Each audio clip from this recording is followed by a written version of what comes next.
Senator, I get why the stakes of this conflict are different for Israel, our allies in Israel, and for us.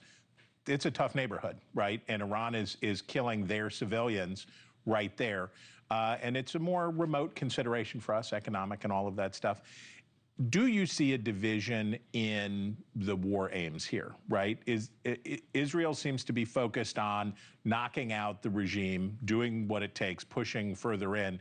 The United States seems like we're trying to keep their energy infrastructure intact. Is there a division here?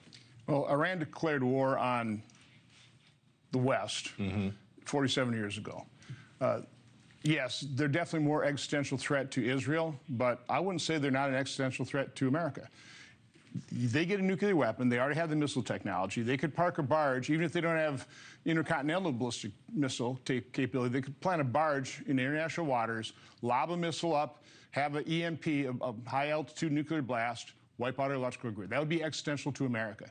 So they chant death to America. What is so tragic about this is all the Ayatollahs would have had to do for the last 47 years.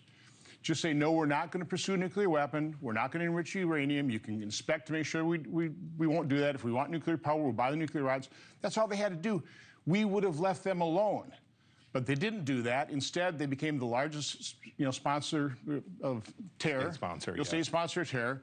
Obviously, they've got these proxies: Hezbollah, the Houthis, Hamas slaughtered 1,200 Israelis. So they're not leaving us alone. They've got the blood on their hands of hundreds, if not thousands, of Americans through their proxies.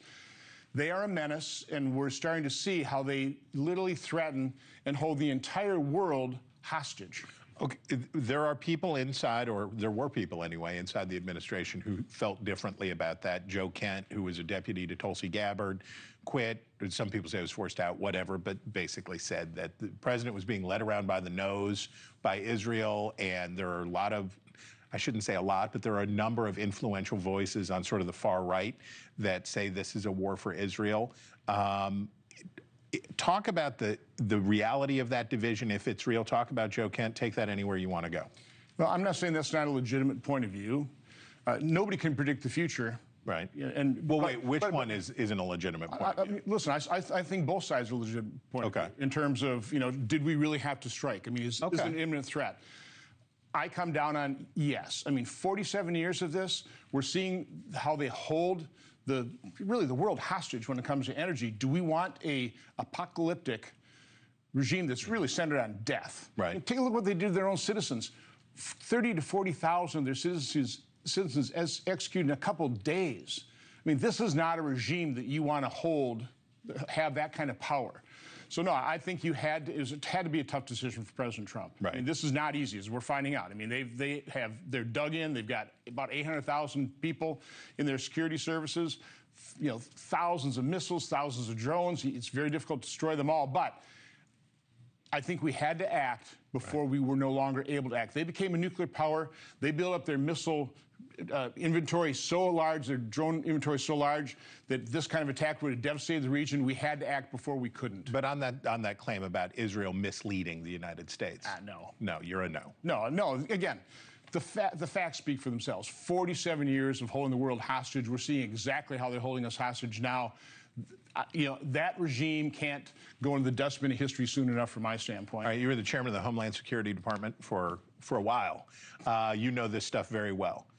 What do you think about the idea of having ICE agents backstop Homeland Security and fill in for TSA while the shutdown is going on? Well, again, if we had an unbiased media that held both sides accountable, right?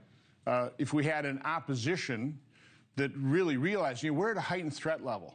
Let's not play games with the American citizenry. Okay, let's not play games with the security of our homeland.